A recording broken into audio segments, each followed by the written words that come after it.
Hello viewers, কেমন আছেন সবাই? আশা করি যে যেখান থেকে ভিডিও দেখছেন সবাই ভালোই আছেন। থাম্বনেল এবং টাইটেল দেখে বুঝতে পেরেছেন আমি কি বিষয় নিয়ে আজকের আপনাদের সাথে আলোচনা করতে যাচ্ছি।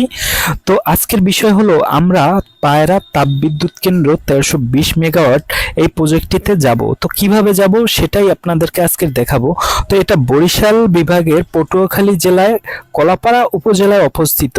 তো আমরা এখন যাচ্ছি সেই তাপবিদ্যুৎ কেন্দ্রে। তো আমাদের এখন এই কলাপাড়া 6 লাইন হয়ে যেতে হবে। তো আমরা এখন 6 লাইনের উদ্দেশ্যে গাড়ি নিয়ে বের হয়েছি। তো আমরা 6 লাইন দিয়ে যাচ্ছি, আর এখন আমরা দেখব পাখির চোখে কিভাবে 6 লাইনটা দেখা যায়। তো চলুন, দেরি কিসের।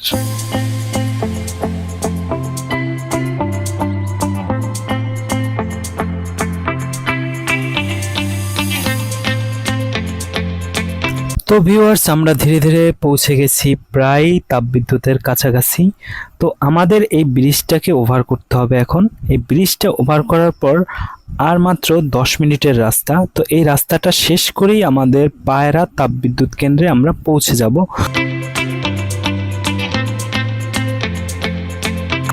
চলতে চলতে এসে গেলাম পায়রা তাপবিদ্যুৎ কেন্দ্র। এই হলো তাপবিদ্যুৎ কেন্দ্রের প্রথম গেট।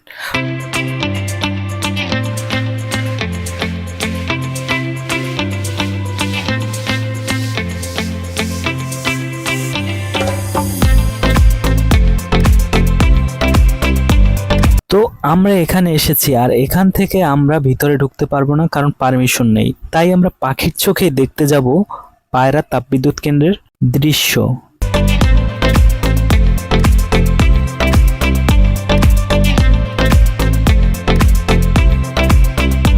তো আমাদের সামনে যে চুল্লিটা জ্বলতেছে এটা অনেক দূরে গেলে ছোট দেখা যায়, কিন্তু আমি একটু কাছ থেকে জুম করে দেখিয়েছি, দেখেন কত বড়।